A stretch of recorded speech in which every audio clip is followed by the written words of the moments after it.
Well, if you're harmless, you're not virtuous. You're like a rabbit. A rabbit isn't virtuous, just can't do anything except get eaten. Maybe a man is better when he's a dangerous man who's being good than he would be if he was just a good man who wasn't capable of... Not weakness, vulnerability. No one is invulnerable by any stretch of the imagination. If you only know how to behave, you're just a domesticated house cat or a lapdog. You have to push beyond the persona, and that's what the integration of the shadow does. So physical prowess is something, and it's not nothing, that physical confidence that comes along with that as well. But the same thing replicated at the level of the ability to communicate and to think, and that's a way broader field of battle and opportunity. So this is one thing that isn't taught well, especially to boys. It's more important to teach it to boys, I would say, because they're more skeptical of the educational enterprise in general. Generally speaking, partly because they're less obedient, partly because they're less agreeable. That's particularly true for disagreeable boys. And agreeable boys get higher grades independent of their IQ and their academic achievement. They're easier to deal with. So what do you tell disagreeable boys? There's nothing that makes you more formidable than verbal competence, than being able to articulate, be able to think, to marshal your arguments, right? Battlefield metaphor. Get everything in order. Get all your information straight. To marshal your forces. And so, I mean, that's part of the reason that rap artists are so popular, especially among disaffected young men, black and white alike, because they're unbelievably articulate. They have this incredible verbal prowess. It's unbelievably attractive.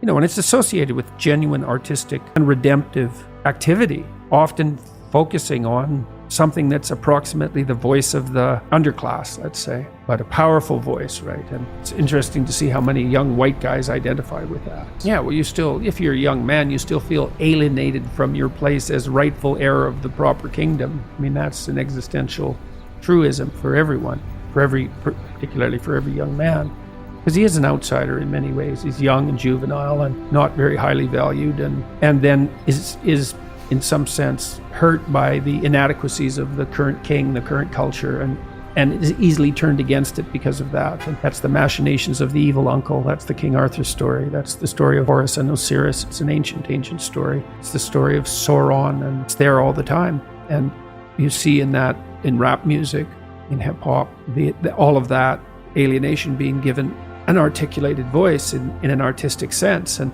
that's a good example of the power of verbal facility, and that's the route to, let's say, marketing education to young men. It's like, you want to take your rightful place in the kingdom? It's like, get your tongue straight, man. Get it under control in the highest possible sense. Virtually all of the attraction of hip-hop and rap is the articulated voice of the struggling but worthy underclass. I suppose that's a good way of putting it. But those who are alienated from their rightful place.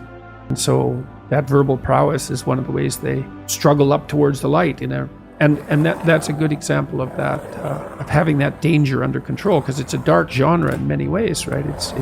There's a real undercurrent and air of violence that surrounds that and its culture, like the punk movement in the UK back in the late 70s. Same sort of thing. You know, in The Hobbit, for example, when Frodo, right? It's Bilbo in The Hobbit. You know, he's kind of this little underdeveloped, overprotected Shire dweller, and he's called on a great adventure to go and find the dragon, and he has to become a thief in order to manage it. Well, that's pretty weird. You know, it's like, well, it's because as a good citizen, he's just not enough to conquer a dragon. He has to also become a bad citizen in some sense. He has to incorporate the part of himself that's monstrous, let's say, and develop that and hone it. And that's to say that, well, if you're harmless, you're not virtuous. You're just harmless. You're like a rabbit. A rabbit isn't virtuous, just can't do anything except get eaten. It's not virtuous. If you're a monster and you don't act monstrously, then you're virtuous. But you also have to be a monster. Well, you see this all the time. Harry Potter's like that too.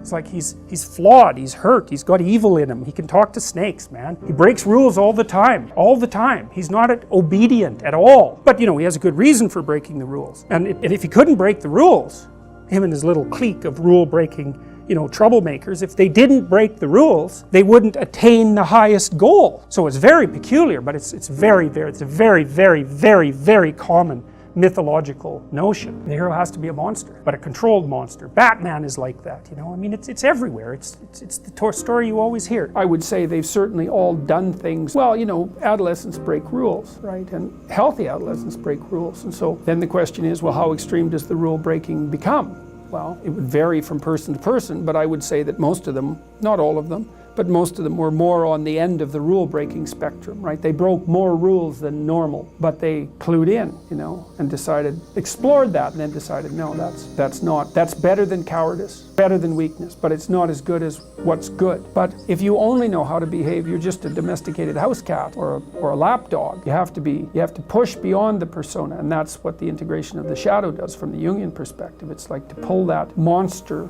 that's being edited out of you, to pull that back in and to allow that to reveal itself within your increasingly sophisticated way of being. And then you're not just a persona. Yeah, because the thing is, you can't escape from your persona unless you can say no. If you're a persona, then you're an obedient citizen. But the problem with being an obedient citizen is that if the society tells you to march the Jews off to the death camp, for example, and you're obedient, then that's what you'll do. And it isn't like society is civilized and then all of a sudden you're performing some act of atrocity. That isn't how it works. It's like you're obedient citizen and then you're asked to violate your conscience a little bit. And you have to, because you don't have anything other than that persona. And that's obedience. And so a little more obedience is demanded and you say, okay, well, and then you're a little bent, because the society is becoming a little bent, and then you're a little weaker.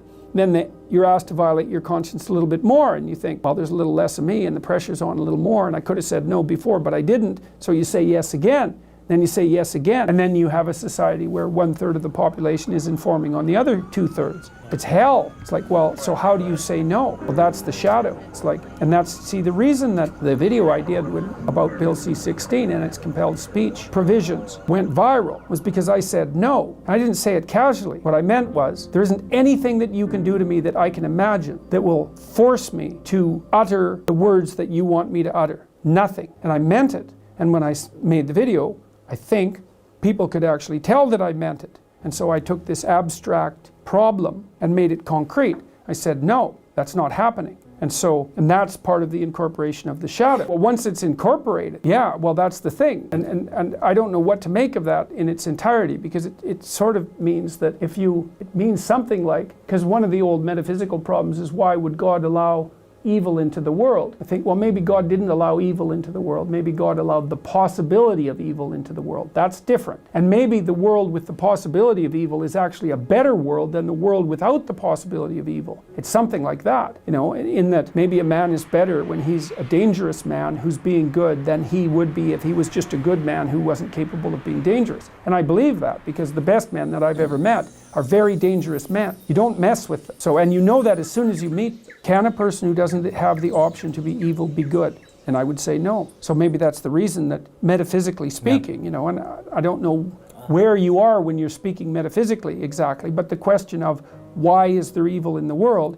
is a constant question. It's like, it's possible that without the possibility of evil, there cannot be good. Good requires the possibility of evil. And maybe good is so good that the fact that it requires the possibility of evil is acceptable. Maybe it's even desirable. I mean, you know, you kind of end up on the edge of your knowledge when talking about such things. But it seems to me to be right. And it seems to be right in a lived sense, you know. Like, well, weak people are a problem in general. And I don't mean physically weak. I mean cowardly, let's say, and deceitful, because I'm thinking it more in terms of moral weakness. Well, there's a variety of reasons. First of all, if you can't support your own weight, let's say, then someone else has to do it. And that's not good. And then if you don't make your pathway, if you don't pick a forthright and useful and noble pathway through life, then you'll become bitter and too hurt by the tragedy of existence, and then you tend to seek your revenge wherever you can get it, and that's not good. So it's a mistake on all fronts. It's not good for you, it's not good for your family, it's not good for the community. It's certainly not a good medium to long-term strategy, because life is very, very difficult and you have to be prepared for that. I had a watcher the other night. He was at my lecture in Oslo and he wrote me a letter. He was a 17-year-old boy, and he said that my work had been very helpful to him. His father had died suddenly about 6 months before, and he found his dad when he was dying and was very, very shocked and horrified and hurt by what had happened. And I had recommended on my YouTube lectures that one thing you could aim for was to be the strongest person at your father's funeral. And so that's what he did. And he helped his mom, and he wrote a 200-word eulogy and got through it. And so, good for him. That's strength and necessary.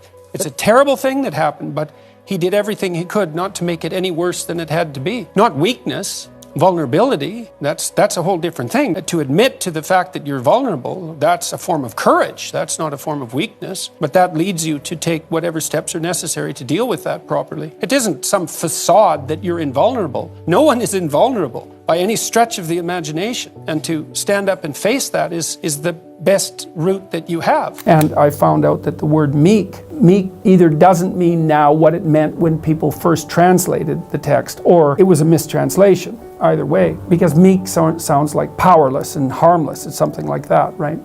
But what meek actually means, it's the derivation of a word. It's the translation of a word that meant something more like those who have swords and know how to use them but keep them sheathed. I thought, oh yes, that's exactly it. Those who have swords and know how to use them but choose to keep them sheathed will inherit the world. It's like, yes, exactly right.